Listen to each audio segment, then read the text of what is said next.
Hey everyone, trying to get my little world together here. I took away my little desktop that lifts everything up, so we're readjusting. Um, I hope you're enjoying Resonant Essentials. We are a wonderful community of spiritual teachers, healers, readers here in Albuquerque, New Mexico. If you enjoy our videos, please like and subscribe and share what information you may find appealing. We are doing the the fifth chapter, which is taking us into the second section of global awareness of mastery metaphysics, the foundations and principles. The excerpt that I chose is to deal with conscious mind because I think it's really important that we look at how we deal with the conscious mind, how we're dealing with everything that we're here to accomplish. Sorry, I had to turn the volume up. I was on another Zoom and didn't want to hear everything coming back. But it's about the conscious mind, and the conscious mind is our monkey mind. It's the mind that we utilize while we're on the earth plane, and it's the mind that gets our ego going and makes us this beautiful being of confusion. So let me get up here a little more. My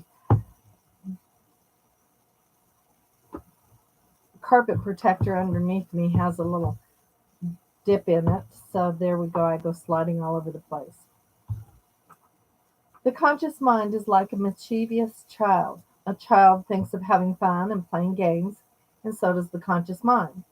Often we struggle with doubts and fears, imagining the worst case scenarios popping up in our lives pertaining to the area in which we are thinking. We fear being sick so much so that we actually open the door to illness.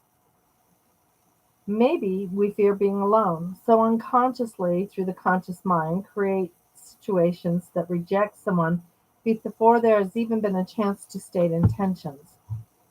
Most people think negatively. This creates chaos and drama within our lives. Statements such as, I wouldn't put up with a boss like that, open the door where we soon find ourselves with a boss just like that, the one we thought we couldn't tolerate. If you are asking why, then you have come to the understanding that it is something you need to deal with, something to heal within you, or you wouldn't have seen the boss as someone you don't want to deal with. Our negative minds and emotions have much more power than our positive ones. Our conscious mind is busy during the day creating the next moment of our lives. It makes lists, drives cars, accesses possibilities, pays bills, loves our family or not. It feeds the cat, walks the dog, makes judgments, gets angry, takes things personally, takes things for granted, forgives, replenishes our heart, and generally does a million and one things. And that is a lot. How much is really important? You're right, all of it. The great moments, the greatest ideas come when you use your conscious mind to consciously create a better tomorrow for yourself. Doing this, surprisingly, takes very little effort. It is about resetting patterns. Each time you say something negative, then follow it up with something positive, such as, I love creating love. A friend of mine is famous for using the phrase white light when she comes across a negative speech. I have a tendency to say, oh, I just love you. Although, admittedly, I don't say it often enough, and foul language can spew forth in a hot tempered moment. It takes time, effort, and the willingness to dedicate ourselves to bringing in change for the positive. It is life altering. Understanding the three separate minds allows our gifts to come forward. It also allows us to bring change to our world and our lives. If anything is going to change your world, it is the coming into an understanding of the three consciousnesses and working with them. The reason I thought that was really important to read is because right now we are hearing so many people that say things like, I am, um, I am angry, I am so hurt, I am so offended. All of these negative things that we talk about become a pattern that creates more anger, more fear, more uh, everything that you can possibly come forward with. If we're looking at life and we're viewing other people, we create with that person too, because that's what we're going to create to see.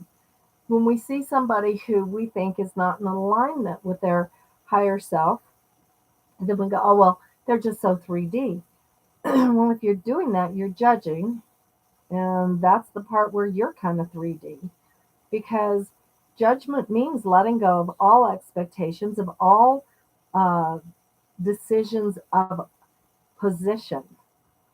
And we struggle with that as humans. Most of our life, we were taught to be somebody you have to work hard, not joyously, not consciously, not aware, and not lovingly, but hard to achieve anything. We talk ourselves into thinking that we have to be diligent, to be aware of anybody who could come across our path and abuse us.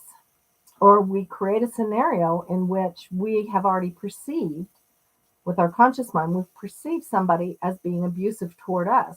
So that right there sets the pattern up. So that person, everything they do, it can be done in love, but you're going to view it as abusive because you have created it in your mind. Our conscious mind is that first level that we deal with on earth. And the subconscious is kind of the buffer in between.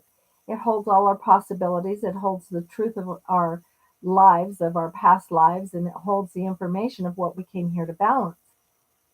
And when we don't quiet our minds, if we don't quiet our conscious mind and look at more positive positivity, then we struggle with bringing forward things from the subconscious, such as a frustration we may be holding that we spew out on somebody so that they in turn get triggered and they in turn treat us negatively. It's this really weird, vicious cycle that is so harmoniously set up so that we learn to quit doing this. But not a lot of people want to. They want to be angry at the political leaders. They want to be angry at the school teachers. They want to be angry at their neighbors. They don't want to hold themselves accountable for where they have created the situation. Um, and as an example, I will tell you that I remember my daughter being in fifth grade, and the teacher says she won't shut up. And I said, well, show me where she's sitting. Well, my daughter was sitting. They put the desks together in a group of four, so everybody was two desks facing each other and two desks facing each other in pods of four. And my daughter's back was to the chalkboard. Well, her best friend was another chatty Cathy. And so when these two girls would start talking, my daughter was the one that couldn't see the teacher. So the other one knew when to shut up. And I said, well, move her desk. And she said, that would disrupt my seating chart. And I said, well, then I can't help you. If you're not going to take action on what's disturbing you, what you have created, then I can't help you. And she was so pissed at me for that because I don't know, she want me to yell at my child to quit talking in a classroom in which I was not sitting. I told my daughter to quit talking on numerous occasions, but the circumstances were not changed to put a halt to the action. And I didn't worry about whether she was talking or not because I wasn't in the classroom. Both girls were getting A's. It was disruptive and disrespectful, but the teacher had to be accountable for that part. So she had decided my daughter was the problem, not her seating chart. And that's what I mean by bringing things from the subconscious when we can be accountable. Now, our superconscious comes in and it's our higher self, it's the God self, it's the part of us that we connect to Source. And because we are a part of the God Source, we are God Source. We are part of creation and we are co creators with that consciousness. It's up to us to elevate ourselves out of this reality that we seem to think is so important to have Michael Kors bags or our hair braided or our fingernails painted, or our eyelashes on, or our cute fancy little outfits that we go spend $300 for, or even the cars we drive. That's validation of what you're able to accomplish in the third dimension. Well, you cannot take it with you when you go is a real, true, complete phrase. You can't take it with you when you go. What you can take with you is your level of awareness, your level of consciousness. And it's doing that, it's expanding that, which is why the book is for helping you move from that fear of not having enough, or fear of not having the things that are as good as everybody else, and moving you into, I am enough. I have enough. We tend to take things. I know I reached out to somebody who I thought could really help me with the nonprofit. Beautiful, spirited man. And he took it as I think he took it as though I was interested in forming a relationship, not a, and what we do with our conscious mind is we create from that scenario what we think is going to happen. And so we decide whether we want it to or not. Nothing has to happen from our conscious mind that we don't want to have happen. And so therefore you don't create that situation. You just answer the call for what the call was. So if somebody comes up to you and says, I'd really enjoy your company at this musical that I'm going to, because I know you love listening to violins and they have an expert violinist. They're not asking you to marry them and create a life and a future from that one experience. They're just saying, hey, I recognize that you really love music and in particular violins. I thought you might enjoy this. Would you like to go with me? We spend so much of our time making up in our head scenarios that really may not even fit so far as the other people in our lives are concerned.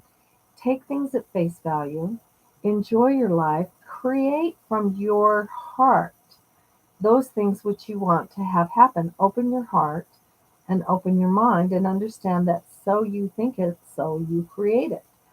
So if you don't want drama and chaos in your life, then take a deep breath and go, I am enough and I live in peace. My heart is filled with unconditional love for myself and others. And your conscious mind can change the patterns of the monkey mind that gets in the way with drama, games, and fears and anger. So, with that, I'll wish you a beautiful day. I hope you enjoy your weekend, and I'll see you next Friday. My heart to yours. Mwah. Bye to all.